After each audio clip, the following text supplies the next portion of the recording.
Hi, I'm Tiffany Jackson at LA Trade Tech College, and today I'm going to show you how to do a French seam. I have prepared 2 pieces of muslin in which I'm going to do this seam, and I have indicated with red lines where the notches go. Normally you would clip your notches, right? Your notches would be no more than 1/8 of an inch, but I don't feel like you can see that, so I've indicated them in red. So the first thing we're going to do on a French seam, the French seam is on the inside and it's clean finished and it's used for very expensive garments. So we are going to be making, for the first step, a single needle stitch at 1/4 of an inch. So I am going to line up my fabric. Using the stitch guide, I'm going to make a single needle stitch 1/4 of an inch, and I'm going to go from end to end, and I'm going to be very careful to back stitch at both the beginning and the end of the seam. So I'm going to back stitch and continue down at 1/4 of an inch.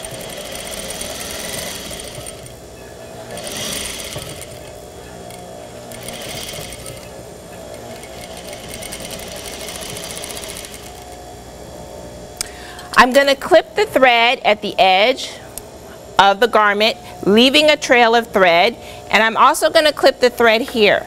Make sure that you clip and get rid of any extra thread as you go. For the second step, I am going to be reducing this seam allowance by 1/8. I only need 1/8 of an inch seam allowance for this project. The next thing I'm going to do is I'm going to use my scissors. What I'm going to do is I'm going to trim right along that line.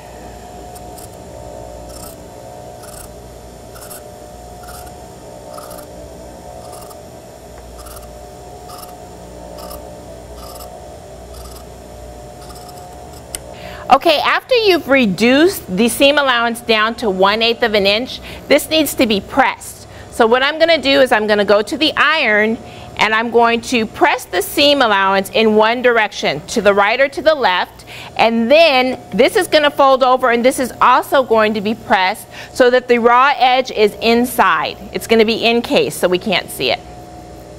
After you have trimmed the seam allowance down, we're going to press the seam here.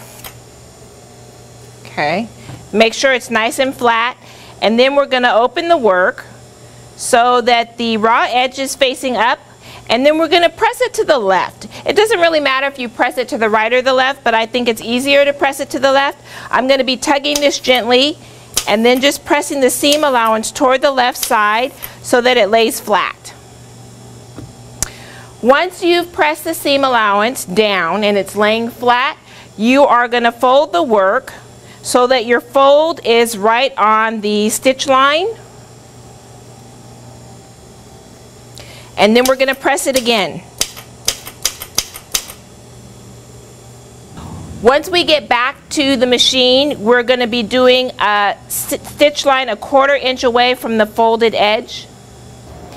Okay, everything is pressed, so I'm going to be doing a single needle 1/4 inch from the edge right along here. Again, I begin with a back stitch. I use my hand wheel a couple of times. And I'm going to continue all the way down, making sure that the edge of the fabric is lined up with the 1/4 of an inch guide. And when we get to the end, we're going to back stitch. Trimming close to the fabric and leaving a tail and trimming here. This is the inside of the garment. Everything is clean finished, and this is the outside of the garment. And that's a French seam.